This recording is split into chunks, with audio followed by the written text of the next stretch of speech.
Yo, Crypto Nation and mining family, what's going on? What up, what up, what up? What's going on, all you happy hashers out there?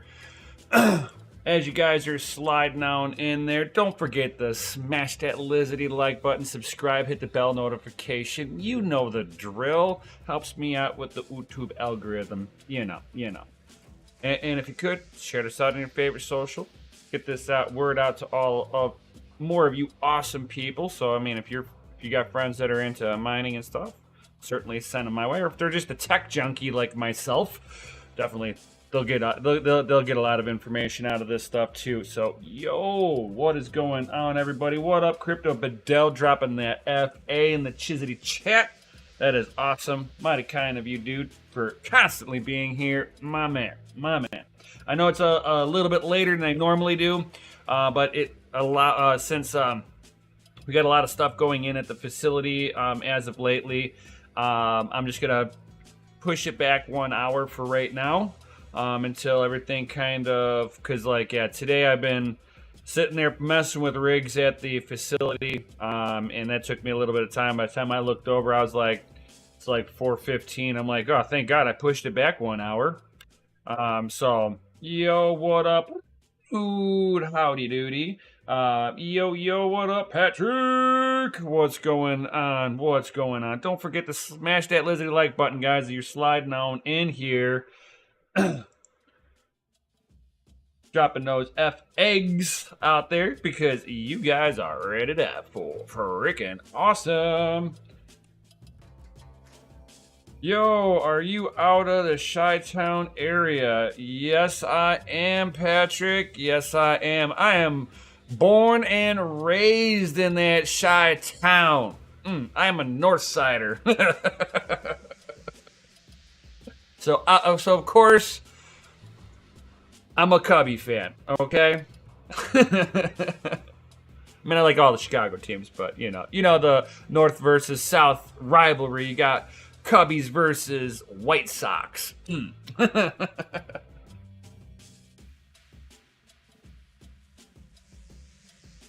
Working in Effingham this week. Oh, nice. It's a little bit of a haul for me. I'm more these days. I'm closer to the Wisconsin border. But yeah. I lived out in Park Ridge. Nice. Yeah, I grew up like around the Foster and Pulaski area. That's like my stomping grounds. Though it's like basically the Polish and Ukrainian neighborhood in the Ukraine. I mean like the Ukrainian. Why did my yeah, my monitor just flashed and I do not know why. It's like possessed. I don't know what happened. But yeah. So, I mean, like, yeah, it's a Ukrainian and Polish neighborhood, Russian neighborhoods. I'm Ukrainian, it kind of go figure, right? I know, that's the other part of the Polish town. It's not, I wouldn't say Park Ridge is so much Polish, Polish dominant now. I think Park Ridge is pretty much a really good mix of good people too. Oh yeah, a lot of good eating out there. A lot of the old Polish restaurants still exist out there. Like, I was born in Milwaukee. Nice. I go snowmobiling up that way. Snowmobile racing.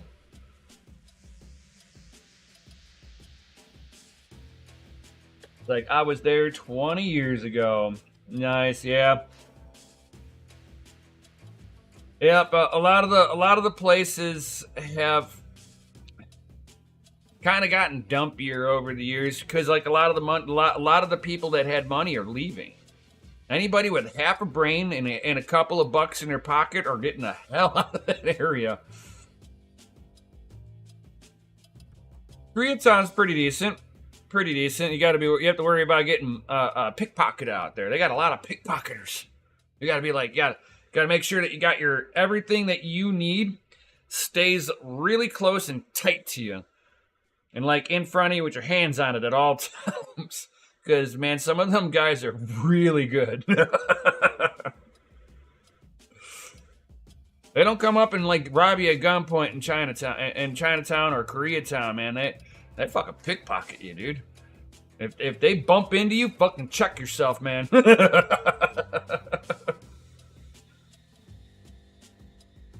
Yeah, Milwaukee's a smorgasbord of people. It's definitely like it's got a little bit of seasoning from every culture in there. Which is not bad. I don't give a shit. I go snowmobiling up there.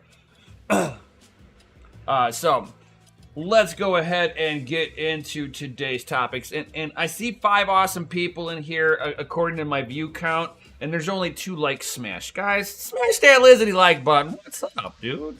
What's up? If I don't get the likes, dude, YouTube doesn't like me. What up, Sadie? What's going on? Milwaukee is Southside's northern suburbs.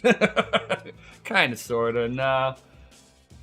I wouldn't say the Southside's northern suburb. No. I would say... No, I wouldn't even say that, man. I wouldn't put Milwaukee in the same category as Chi-Town.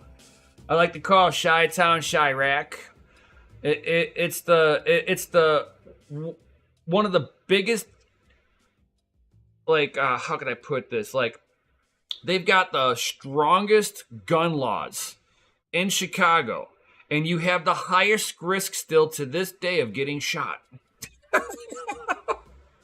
We call it Chirac, okay? It's like, you are not wrong.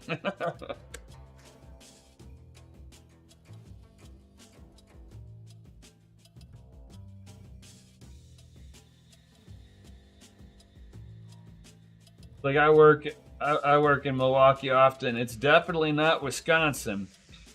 No. Not at all. You got a lot of Twin Cities that comes over there, and a lot of people that, how can I put it? You got the prison system that's like an hour or so away from Milwaukee, hour and a half, maybe 2 hours away. So you get a lot of prison rejects that go into Milwaukee. That's what you're seeing.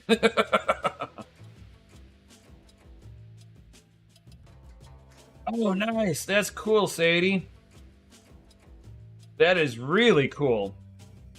That is a haul away from me, but still, that's really cool.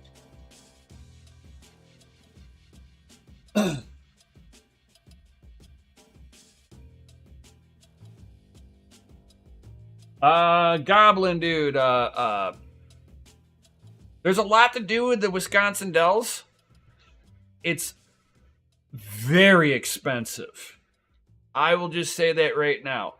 Do not stay inside of the Wisconsin. You can get hotels that are in Wisconsin Dells, and you will pay through the roof for a sleazeball motel. You will pay through the roof because it's in the Dells. Wise tip: look a little bit further away from the Dells, like about 30 to 45 minute drive to get to the Dells. And you'll see the price go back down to what they call reasonable rates, and you get a nice place. I'm just saying, just a little help out there. You know, I never stay in the Dells. I did that once with my dad when I was a kid, and he was complaining that that was astronomically expensive, and that was like 30 years ago.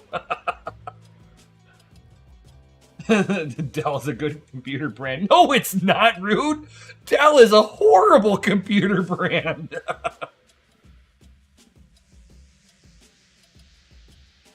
I would never use Dell anymore. Dell messed up Alienware. Don't even get me on that. Alienware laptops were the best gaming laptops that you were able to upgrade until Dell touched it. Then Dell touched it, and it became a junk, a very overpriced piece of junk. It's like, man, Rude.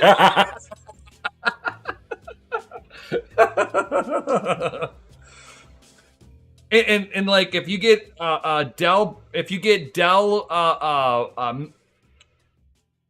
hard drives, right? The spinning disk hard drives. Guaranteed that your hard drive is going to be at least 30% failed within 2 years.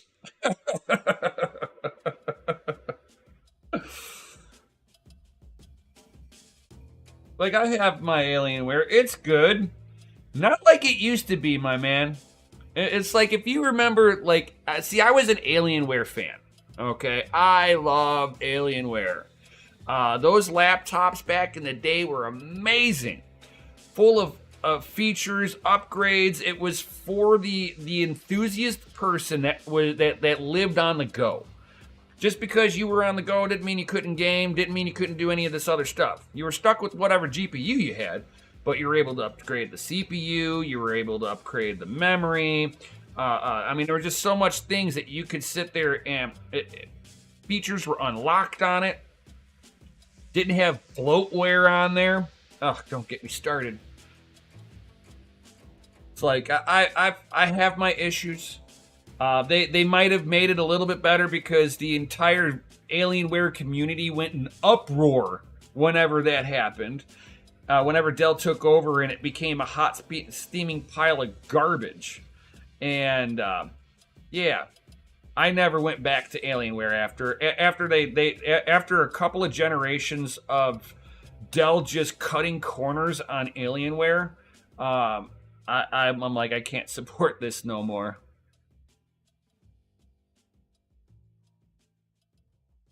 That is true, Tech Man. That is true. Yeah, they stopped giving us a lot of the features that Alienware had originally sold us all on. You know, I mean, I don't know if there was a problem on Alienware's side. I mean, I was younger at the time too. But I don't know if they were having financial troubles trying to make the the fully enthusiast grade laptops that were completely buildable by us. If they were suffering, trying to stay competitive in the market, I kind of understand it then. But no, I don't know. But at the same time, I loved a particular brand for a particular reason. And a lot of those features got taken away. So it's just like, yeah, let me just walk away. I've refurbed thousands. Yeah, nice.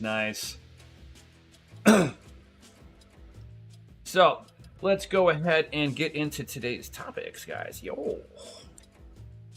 So DLSS, which is Deep Learning Super Sampling Tweaks, is now enabling DLAA in DLSS games. Yeah, we got a lot of letters going on here. So what DLAA is, Deep Learning Anti-Aliasing. So this is going to be basically, you're going to be able to do DLSS without any of the upscaling. So it will be raw DLSS. So you're not, no upscaling. It's going to have all the stuff that with the ray tracing. It's going to have everything to be able to get the best frame rate out there, right?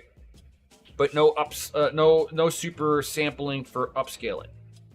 So if a game doesn't support DLSS, it might support DLAA for the anti-aliasing. A lot of games have the anti-aliasing already baked in.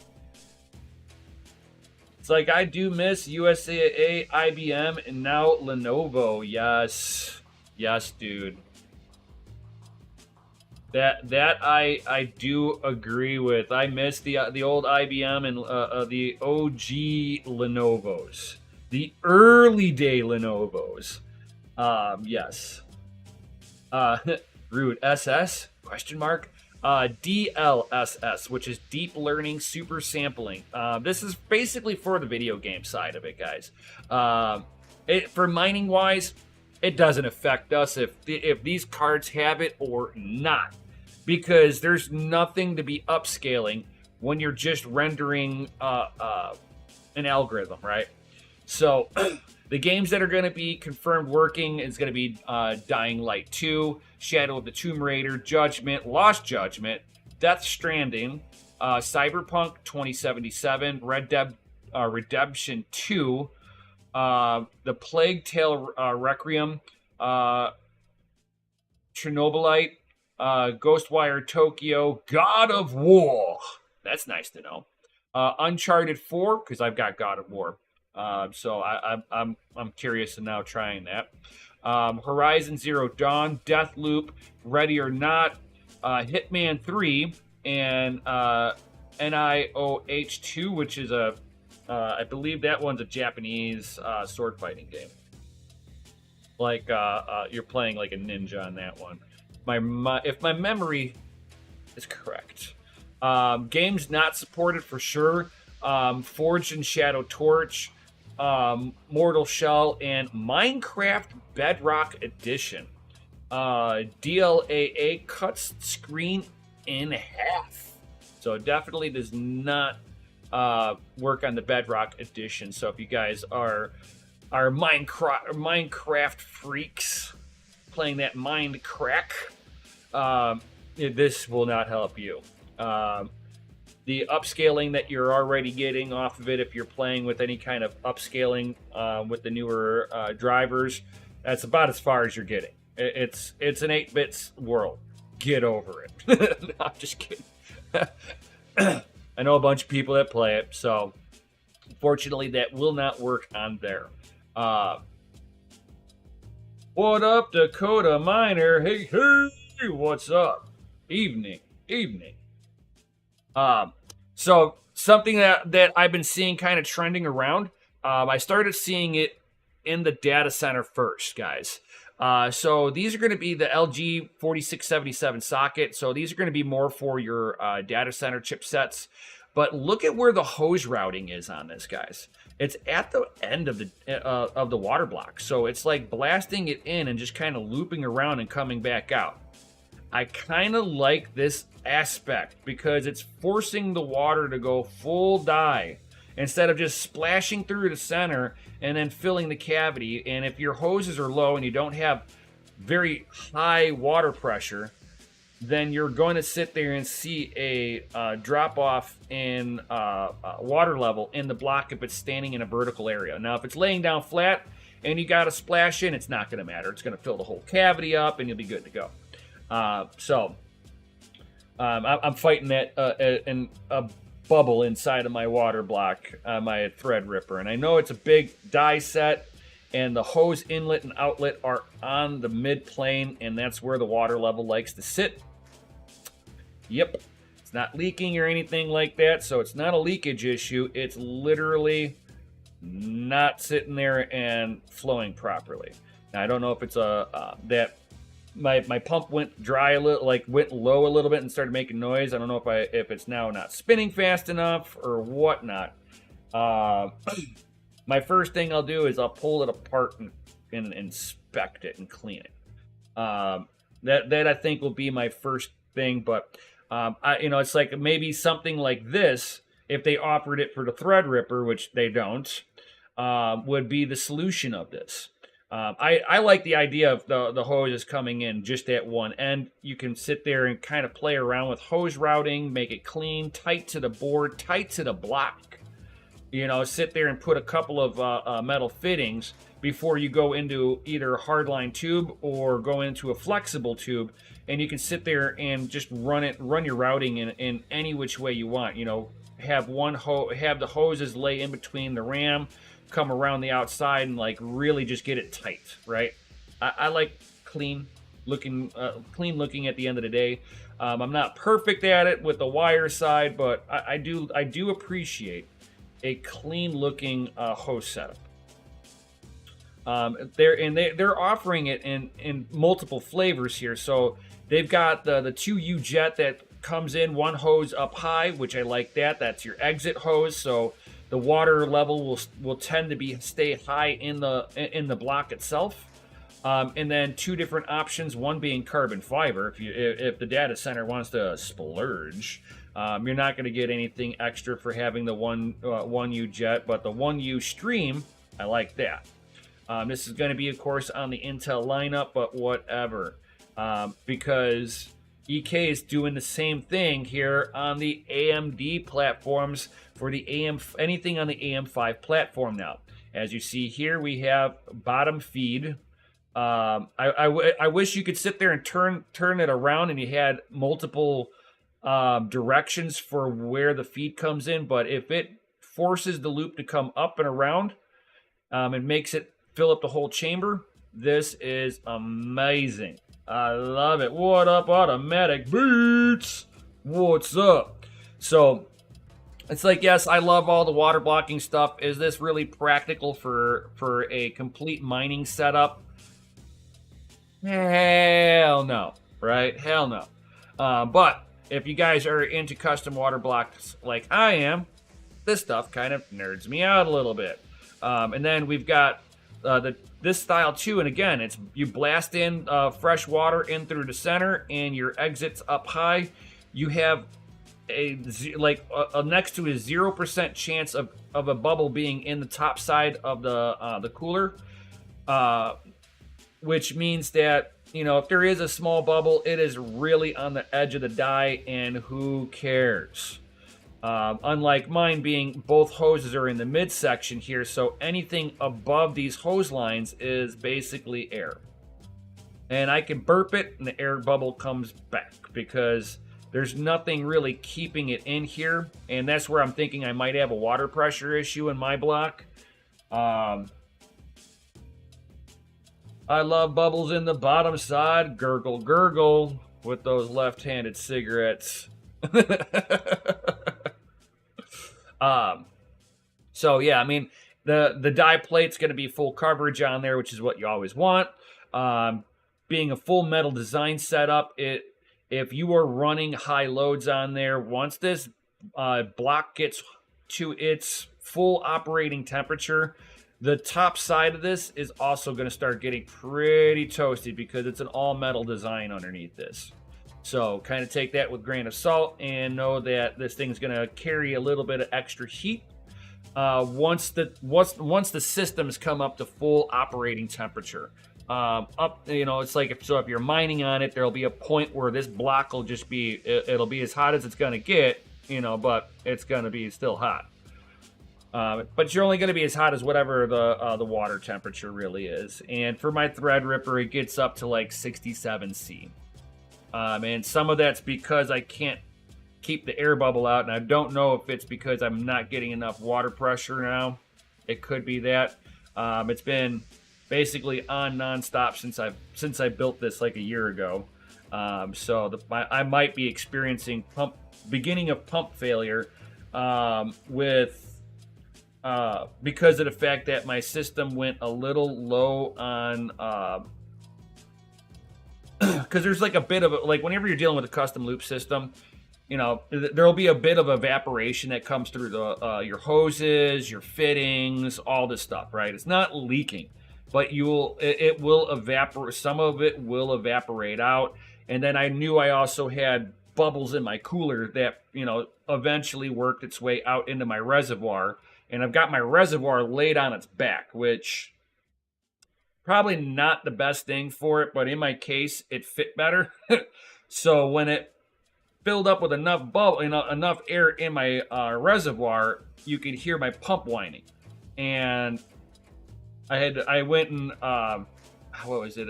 When it started whining, I had to order more coolant for my system because I didn't have any more.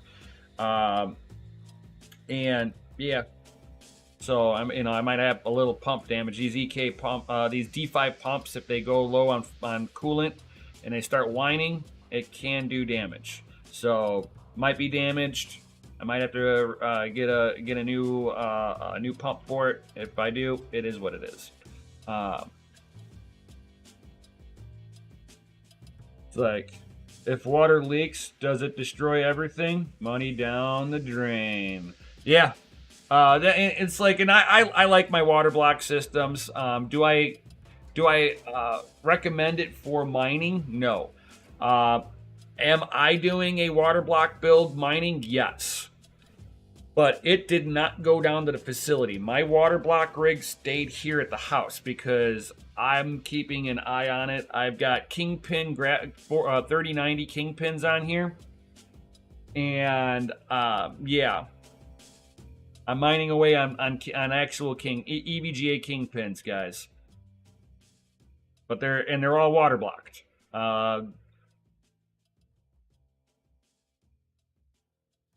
Like I had a radiator fault once. Now I'm strictly air cooled. It's like Dakota Miner. You are a brave man. Yes, I am. um, but it's like again, I'm sitting here watching it. I've got a 480 mil radiator cooling two 3090 kingpins. Plumbed out, no air bubbles anywhere. I'm very happy with what I got. And again, even on that thing, it like there's an evaporation rate, no leakage on the thing. It's like I see the reservoir drop down and level a little bit. I check all the fittings everywhere, make sure that nothing is leaking. It's only on the GPU side that it's water blocked. And I've got one of the ones that has the AIOs built into it with the Kingpin. It was like the Kingpin hybrid. I've got a Kingpin hybrid, and then I've got two Kingpin hydros. But it's like, and I check the fittings and everything all the time, so nothing, knock on wood, has gone wrong on it yet. So I'll continue to use them. If there's ever a problem, I'll put one of the 3090 Kingpins into my main computer, since all I got to do is just swap fittings over onto my rig. So bam, done. But yeah, my Kingpins have been mining away for almost a year now, something like that. I'm coming up to a year on mining on my Kingpins, and they're all water blocked. Knock on wood. No problems yet. I've been fighting the problem with my Threadripper, but I'm thinking that it might be a water pressure issue. I really think it's a water pressure issue, because it used to not do what it's doing right now. So, bam. And checking this out, since the price of Bitcoin has gone up, of course, public miner increased production hash rate in January. So Core Scientific, Riot, Clean Spark led the way in increasing Bitcoin production in January, helped by better weather conditions and stable electricity prices. Some of the Core Scientific is on renewables, so they would have had to have, with bad weather, they would have to have turned some of it off. And Core Scientific has sold a big portion of their stuff off, and they're now trying to get rid of old stuff in lieu of new stuff, blah, blah, blah, blah, blah. So a lot, and you can see this in the Bitcoin hash rate chart here. Since December, when we were really at the lows of the year, since we went into the new year and the bit price of Bitcoin came back up, you can see that the hash rate kind of came up and leveled off.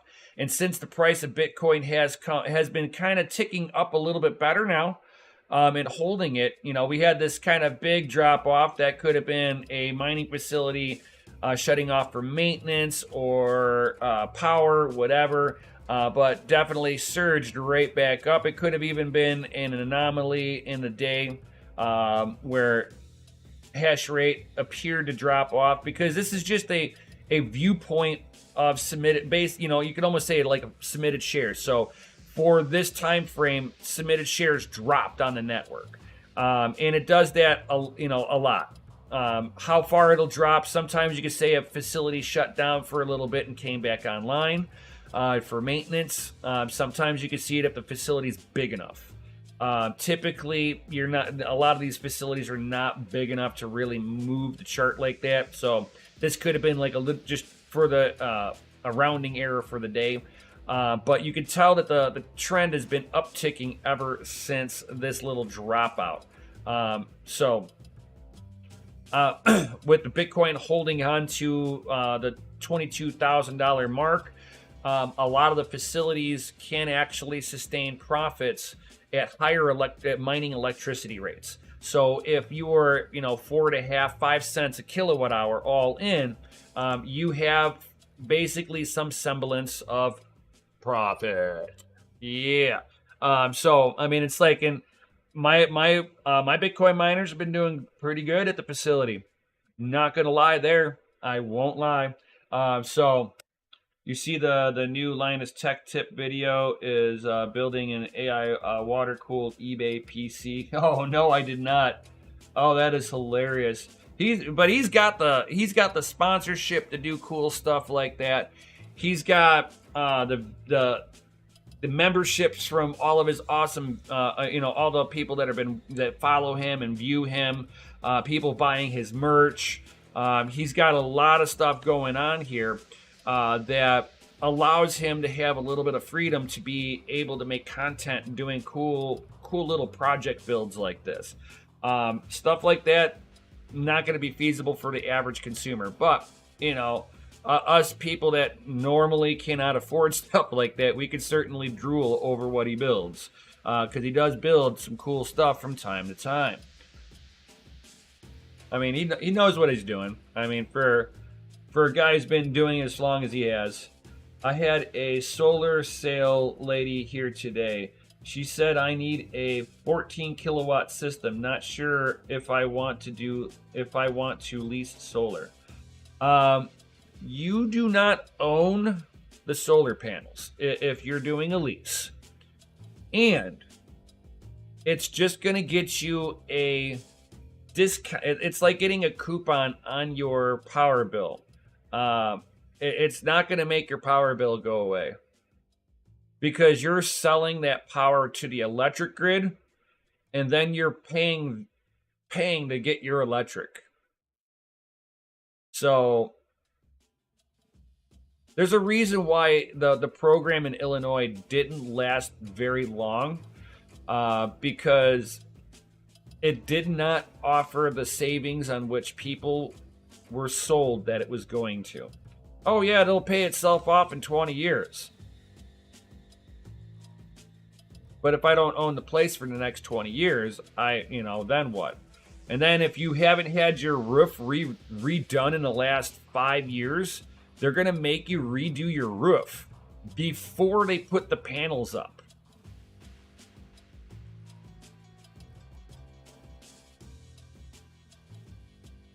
Did anyone see the LTT video where he bought mining GPUs, tested them, and the purpose was to assure everyone that the cards are still good for everyday use?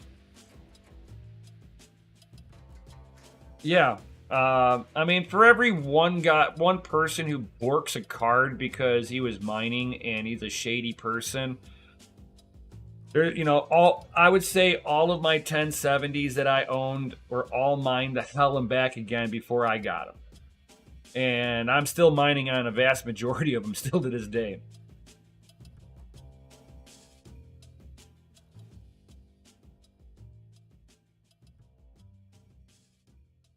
That's the other thing is roof redo, and it would save me about $100 a month.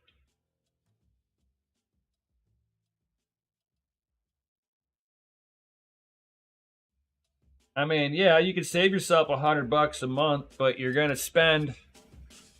I don't know how big your roof is. I have a ranch house, a 4-bedroom ranch, one single ridge right down the center. It's a ranch house, right? Nothing fancy about this freaking place. It was like $6,000 to redo my roof. Yo, what's up, Golden Wolf? What's up, my dude?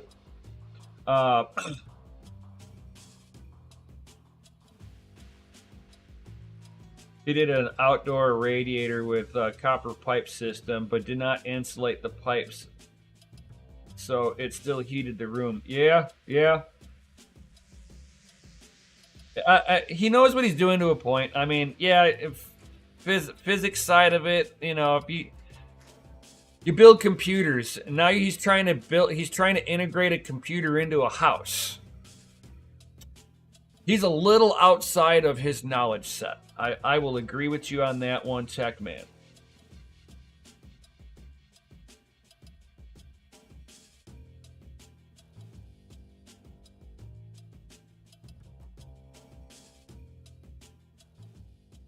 Yeah. And he only put one rig down. You know, usually if you're in a garage and you want some semblance of what they call heat, yes, putting those tarps around his little workspace was step one. He made his space a little smaller. That's a great step in the right direction. He was thinking right, but then his execution of thinking that six GPUs would keep him warm in a giant garage full of cold air. Yeah, yeah, I knew that was a failure right there, but I was just like, I kind of laughed at it, you know, whatever. 6 box miners made my garage nice. For sure. You can't do it with just one. And his garage was giant. I mean, it's like, not that it was like really big, you know, car-wise versus tools, but it was also very tall. Holy cow. Oh. It's like, oh, Linus. Yep. Yeah. I mean, he's a computer guy. He's never dealt with the heat on the levels that we have. You know, going, oh wow, I've got 6 rigs going and they're now crashing like crazy because they're all yelling at me that they're overheating. Yeah, that's a whole new issue that normal computer guys never deal with. They just go, wow, if I'm gaming on my computer, my room gets warm. It's like, yeah, your GPU is running full tilt. Your CPU is doing everything it can, and it's going to be producing a whole lot more because you're using more wattage to game. And people don't realize that, you know, you go to dial back the cards because you're trying to lessen the heat load by lessening the amount of wattage by keeping the maximum hash rate. You know, Linus might know how to mine, but he does not know how to heat up that space. Can you guys tell me what pool should I mine for Cadena? Good God, that's a good question. I don't mind Cadena. Let's see here. Cammy, you make this very hard. You make this very hard, Cammy.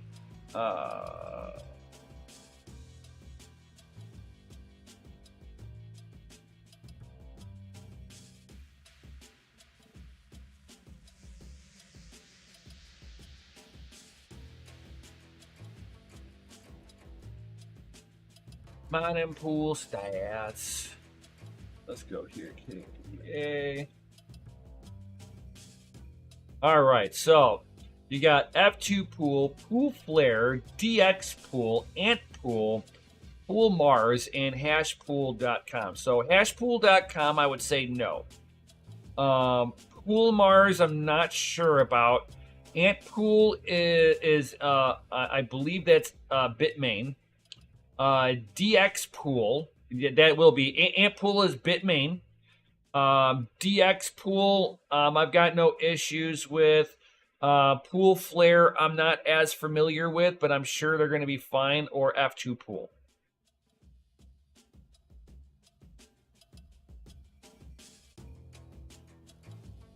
So, I didn't hit the button. So hash pool, no. Pool Mars, probably I wouldn't go after that one. So I mean, DX pool's fine. F2 pool depends on how you want to do it. They're both pool flare is only 2% fee though, versus the 3% from DX pool and F2 pool. So there's that too. With that being said, I might go after poolflare.net just because they've got the 2% pool fee.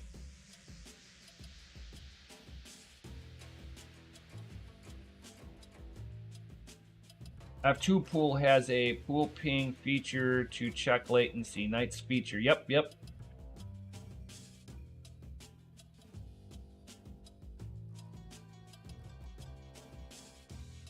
Is it KYC? I have no clue. F2 pool, kind of, sort of, not really. I mine on F2 pool.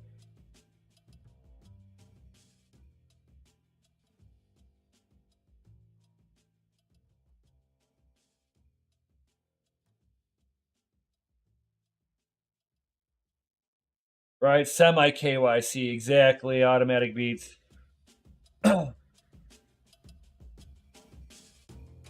Yeah, I mean, you can make a dummy email, and that's what I usually do. A good dummy email.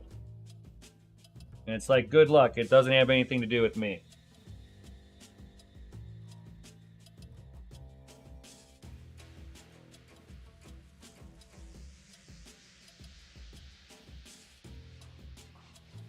So, yep.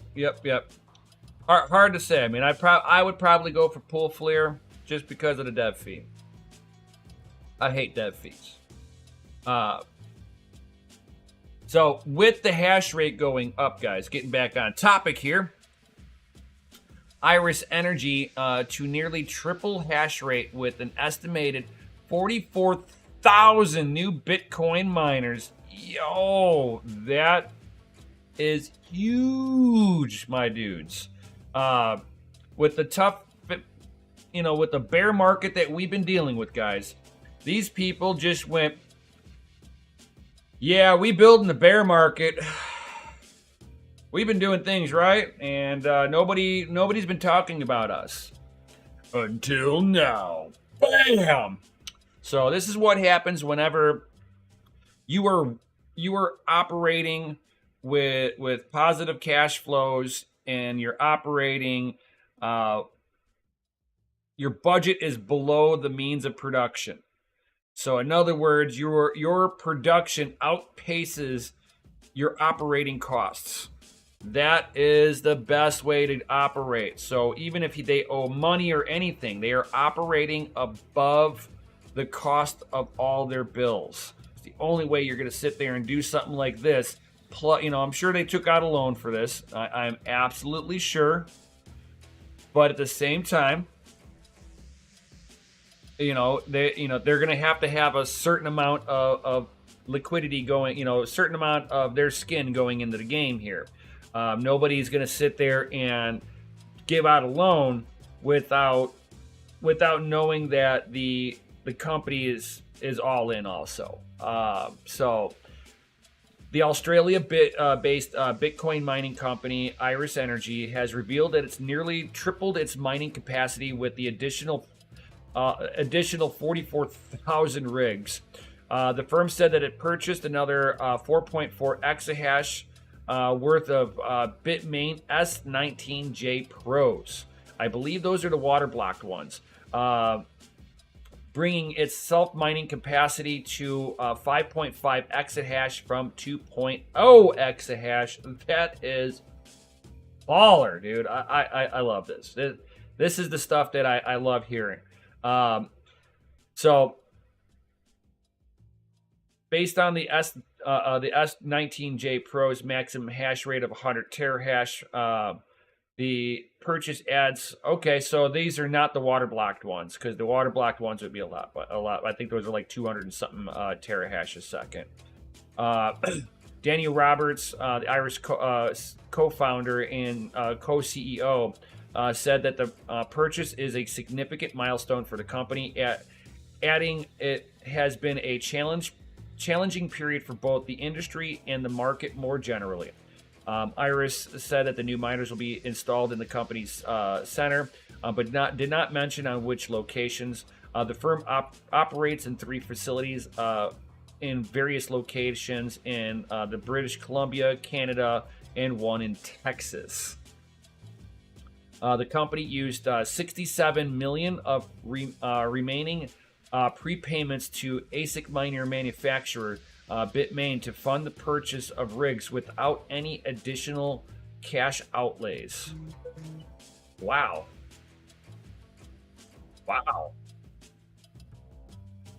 That's cool. Irish had a 10 exahash contract with Bitmain, which said it has been fully resolved with no remaining commitments. It states it remains debt-free. The firm said that it also considered options to sell surplus miners above the 5.5 exahash of mining capacity to reinvest the funds. Last November, the company was forced to unplug miners used as collateral on a $107.8 million loan, as units were producing insufficient cash flow to serve their respective debt financing obligations. Over the past few months, crypto miners have been squeezed from multiple directions, having to confront low Bitcoin prices among high hash rates, high mining difficulty, and high energy prices.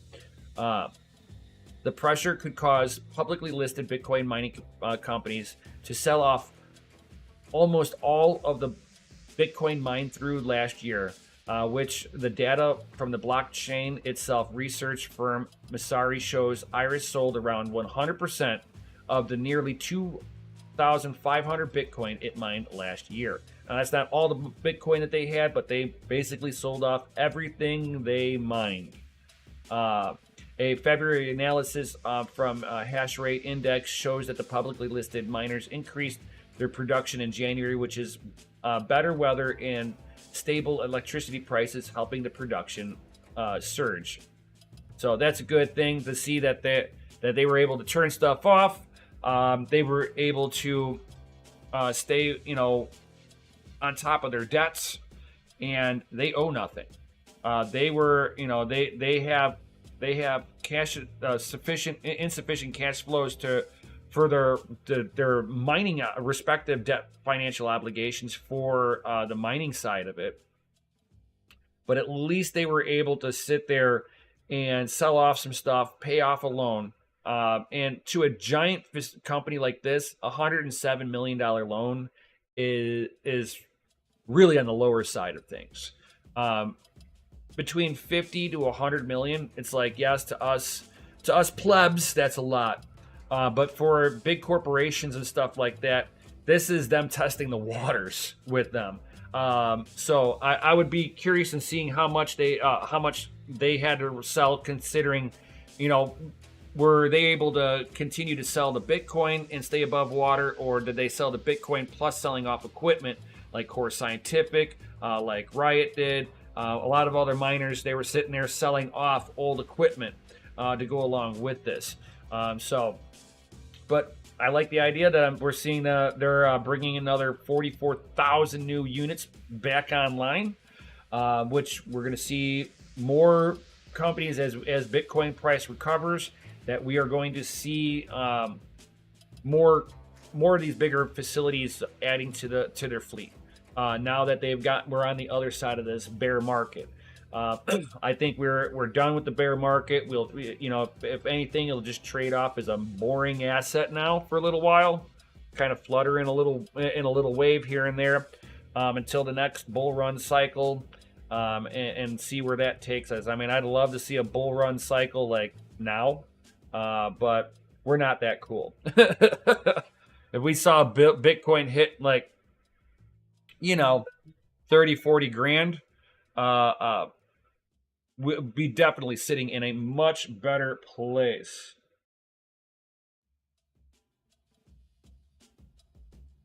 So we will definitely see how they fare up with this.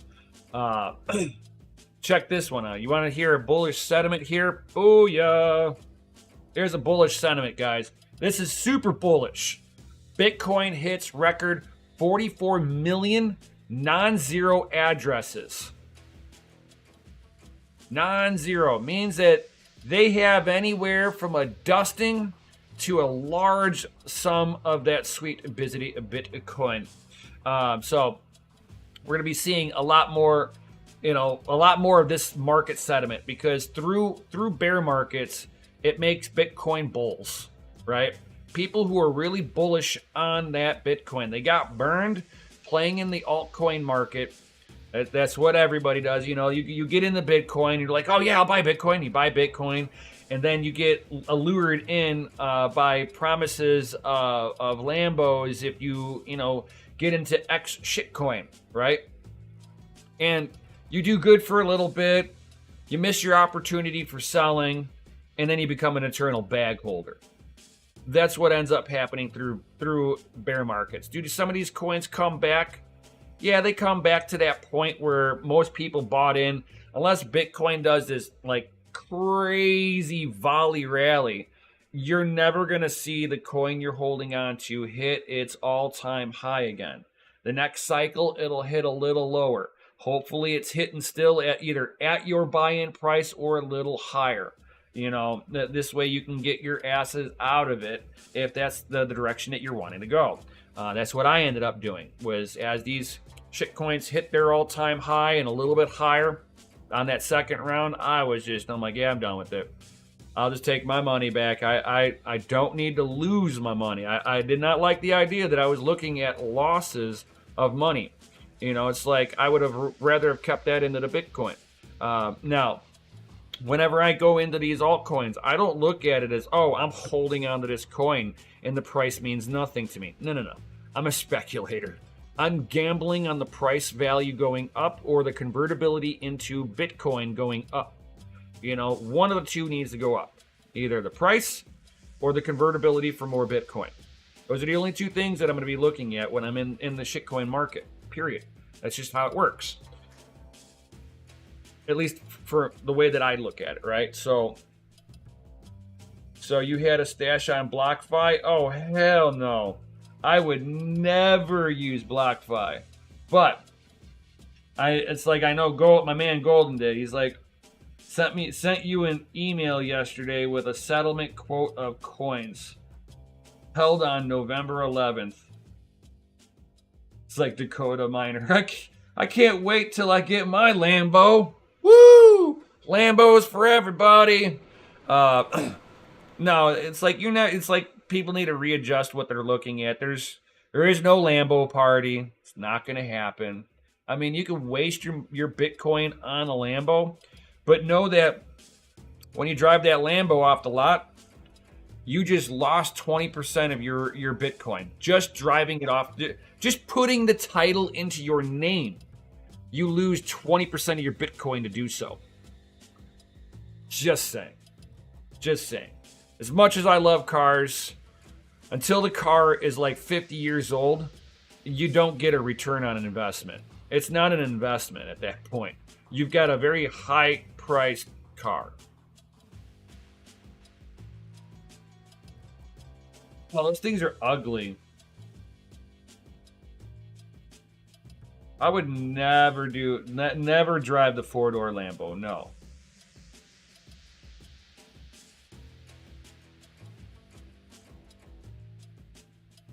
Yes, the older Lambos are good. Yes, sir. Like, I have like 5 coins pending out when they never went. Oh no. 5 types. Man, I hope you get your stuff, man. It's like Dakota Miners. Like, okay, fine. Maybe a Prius. You're probably a lot better there. At least with a Prius, you're grabbing a car that will save you fuel on the driving you need to be doing anyway. It's still going to use gas, but it's going to use a little less gas than its counterpart. It's like got like a gallon and a half gas tank in those things, and they last forever.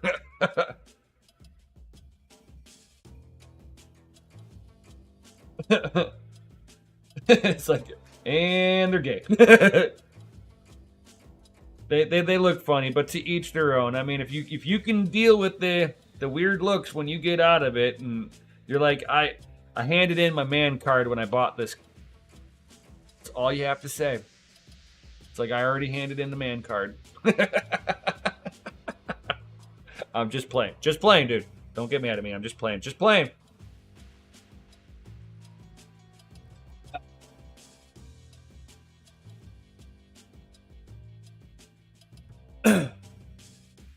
So, last Fiat Multipla is the best car. Oh, get out of here, man. Those Fiats are garbage cars. Ugh. Those are gay, too. I'm just saying. I'm not... It's like my family would disown me.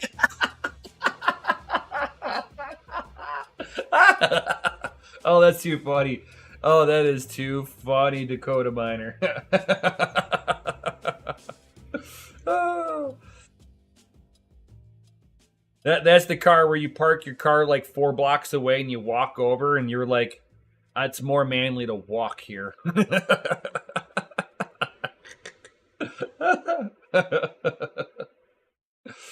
And the last one, I always try to leave everybody on a good laugh and everything like that. Check this one out. Coinbase will happily defend staking in the U.S. In U.S. courts, says CEO Brian Armstrong.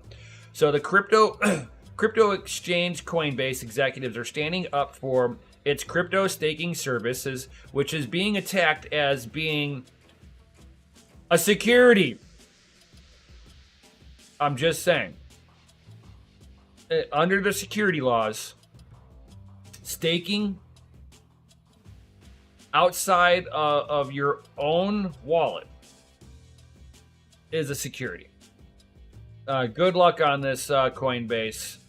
Staking through a third party is not. It's because you have a perceived condition of returns. You have an upfront cost of capital, and not everybody's going to have, $30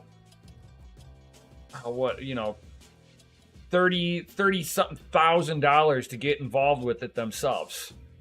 For your average person, that's like two years worth of income for some people. So now you're talking that the only people that should be staking are accredited investors. And what is accredited investor? Not us. I'm just saying, not us. Accredited investor is somebody who has a net worth of over $1 million. Check one. 2, has a group of investors backing them. 3, has a company backing them with a net worth of over $1 million. That is an accredited investor. That is none of us here. Not even any of us combined watching this. Is this going to be us in any way, shape, or form, guys? So, good luck, Brian Armstrong, and all of your people on trying to defend this. 100% good luck. Kraken's already is already going to get slapped by the SEC on all of this. So Coinbase posted on Twitter, of course, crypto Twitter, defended this in court if needed.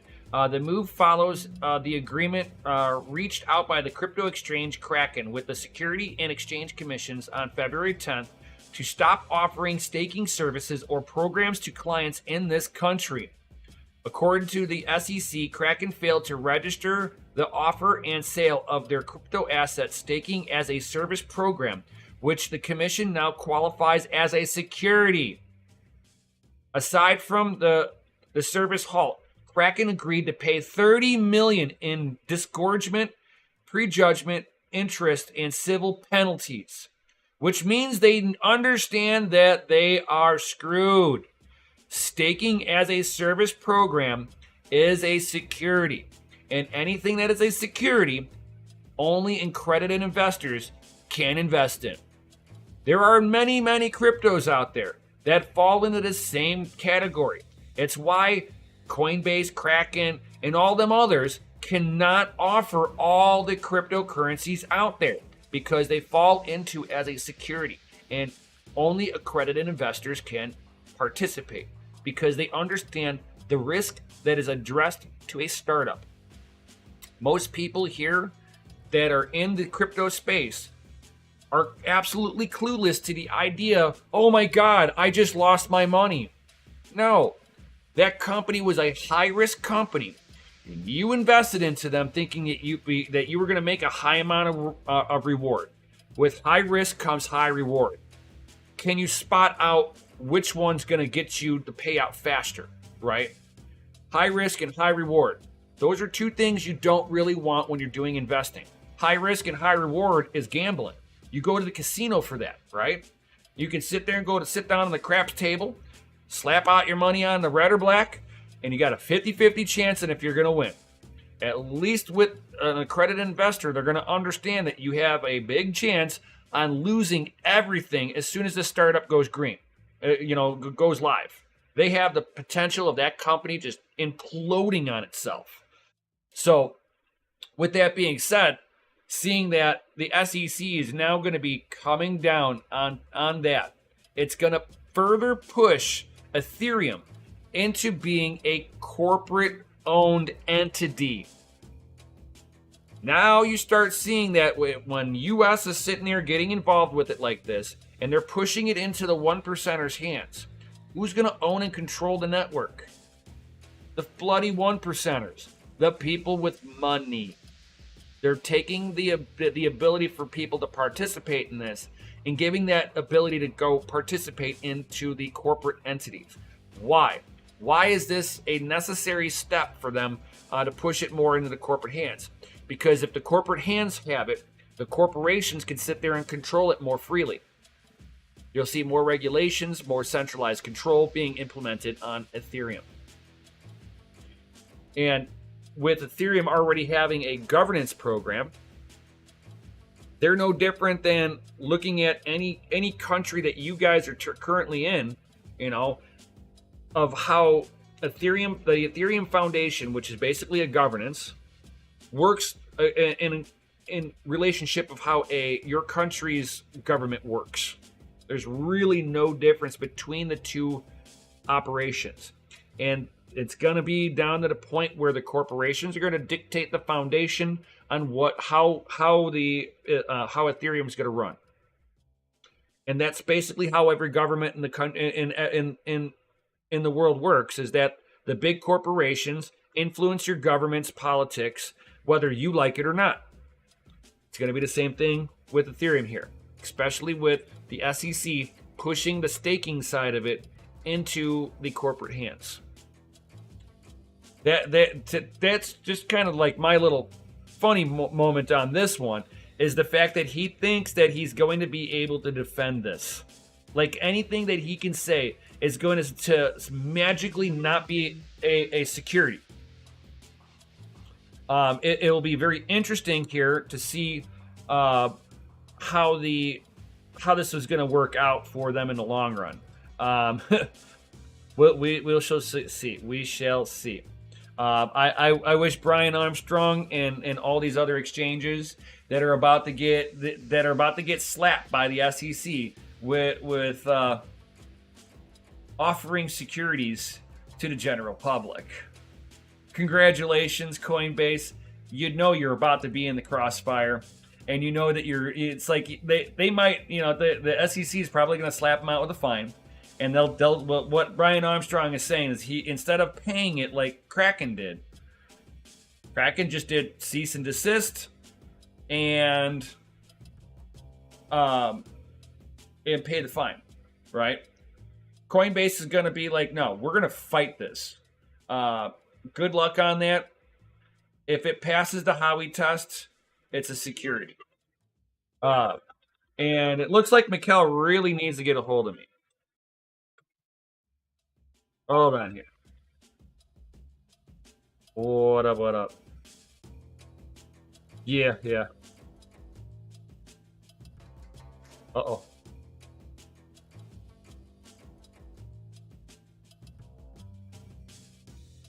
Oh, shit.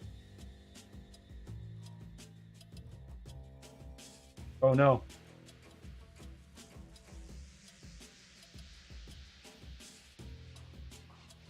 Put it on the company card and just pay it back. Yep. Yeah. Just wait out. Just play switcheroo. You're all good. Yep, no problem, buddy. All right. Okay, problem averted.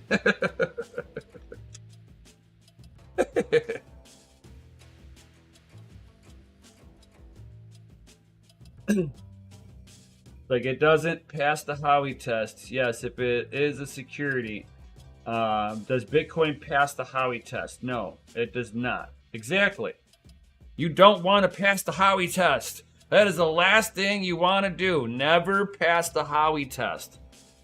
There's 4 sections in the Howey test. If you pass any one of those 4 sections, you are a security. Period. That's why you've been watching a lot of these exchanges delisting coins for stopping the listing of coins.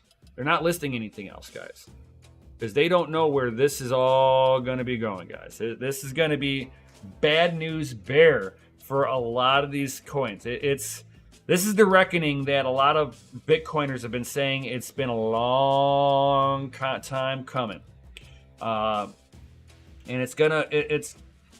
I hope that they go after a lot of the altcoin market in the same context.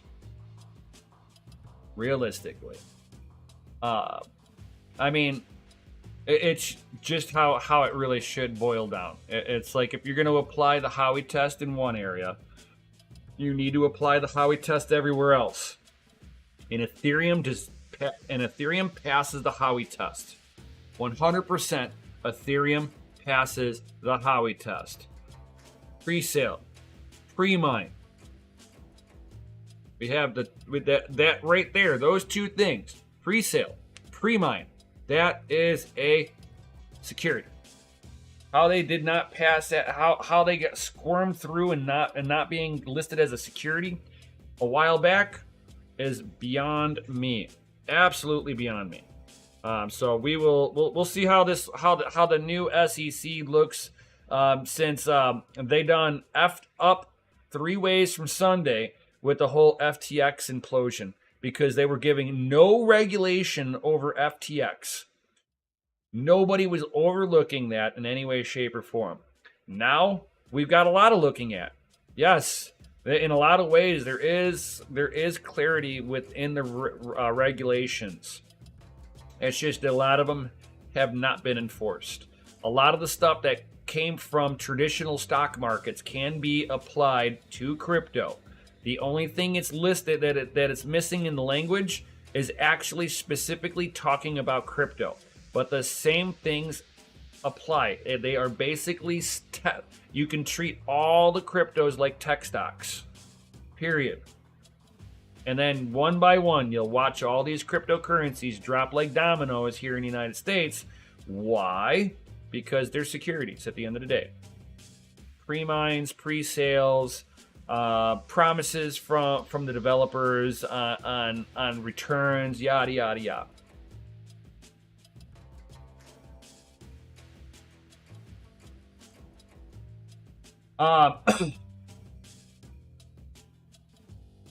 They also had 70% pre-mine.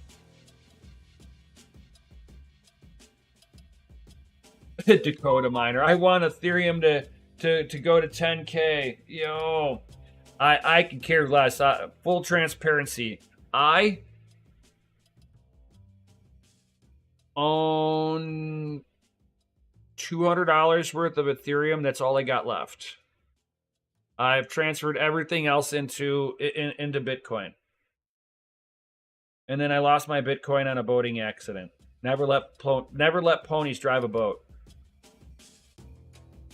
If anybody's OGs in here, you will understand that joke.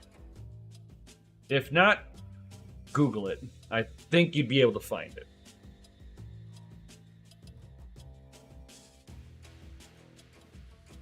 That $200 worth of ETH is just enough for the gas fees. I know. Those dirty miners, man, and their gas fees. Outrageous. Oh, wait a minute. They're not mining it anymore. Ah! I know. Too funny. Too absolutely funny. So we are over that 1 hour marker, guys. So thank you, everybody, for being here. All that good stuff. Definitely, if you made it this far, certainly smash that Lizzie like button, subscribe, hit the bell notification. You know the frickin' drill. Yo! And if you guys are wanting to have your rigs hosted at the Family Mine with me and my home doge, Mikkel, bro, get into the Patreon. Links down below. Get into the pseudo hasher tier. I've got a perk in there that basically makes that membership free. I'm just saying, get in there, find out what the membership is, because we're getting a 500 kVA at the facility. That's a half a megawatt worth of power. Space will fill that quick. And then in about a year or two, they're going to be putting in a giant transformer field right down the street from where our location is, and we'll be able to populate even more. We'll be able to grab megawatts worth of power. We've already lightly talked about it, and they were like, no problem. You'll be able to grab, if you want, 10 megawatts. Yo. So FA to that. You guys are wanting to have your rigs hosted at the facility. You're looking at 9 cents a kilowatt hour. Better than what you're going to get at home. I'm just saying. I'm talking effective rate, 9 cents. Effective. Doesn't mean it's plus taxes. It doesn't mean plus line fees. It doesn't mean plus anything. It's 9 cents per kilowatt hour, all in. So if you want to have your stuff at the facility, and you want to get VIP access, you want to guarantee that you have space on the shelf, because before we open up our doors to the public, we're going to go to all of our VIP members. So I've got a Patreon here. DCA Adventure has a Patreon too. So between those two Patreons, anybody who's a member in mine or on DCA's, that's DCA Adventure with, there's like a tier in there that is DCA Your Mining, which that is for me and my business partner, Crypto Mikkel. So if you're in one or the other, you don't have to be in both, it's just one or the other. And you get into those tiers, into our tiers, you'll be VIP access into the family mine, which means that right before we are ready to open up, we're going to get a hold of all of you guys that are in the VIPs, and you get dibs. You can tell us how many rigs you want, but you want to send to us, contract it in with us. I've got contracts. Everything's gone through lawyers and all this stuff. Lawyers are freaking expensive. I'm just saying. So I've got a nice contract that, that have everybody sign, so that's all on the up and up. I don't want anybody to feel that something's shady at all. Everything, it's like once you're part of the part of the family, you are family. We are pretty transparent with all of our customers. I mean, I'm not going to tell you what's in our bank account, but business operation stuff that's going to affect you as a customer, you will 100% know that quick. So if you want to sit there and get involved with that, certainly get in the Patreon down below. Get into the pseudo hasher tier, guys. You know what's up. Otherwise, love to have you part of the Discord. Links down below, guys. Discord link is free. Have you be a part of the community. Even if you're not wanting to send your rigs over, you're like, hey, I've got only one rig and I don't want to send it out there. I like to play with my rig. I like to dust it off myself every so often. I mean, for somebody who's got one rig, it might not be so bad to keep it at your house. I mean, I would understand that. But for somebody like myself who is like, hey, I want to add another rig. Hey, I want to add another rig. Hey, I want to add another rig. It's nice to know that I've got a place where I can go send my rigs to go add another rig. Especially if you tap, it's really easy to tap out your house. I mean, I don't know about you, like your newer house, you're going to have a 200 amp fuse panel. I've got a 100 amp fuse panel. I maxed out my fuse panel very quickly. And needing the facility, and in desperate need of the facility, because I got a mining addiction problem and I like to buy more equipment. So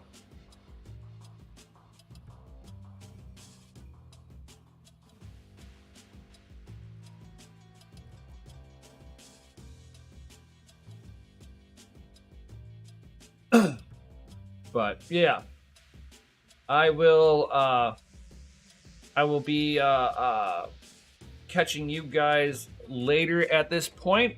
So if you guys want to have your stuff in there, certainly get into the links down below. Otherwise, everybody, drop FAs in the Chizity chat, all that good stuff, because you guys are rated F for freaking awesome. Let me see if anybody is streaming here. So rarely do this. Add or redirect. Is anybody else going? Nope, nobody else is going. Awesome, awesome. So, thank you everybody for being here. Y'all rock. With that being said, peace out, stay savage, and may your watts be low, your hash be high. And I'll see you on the next one. Yo!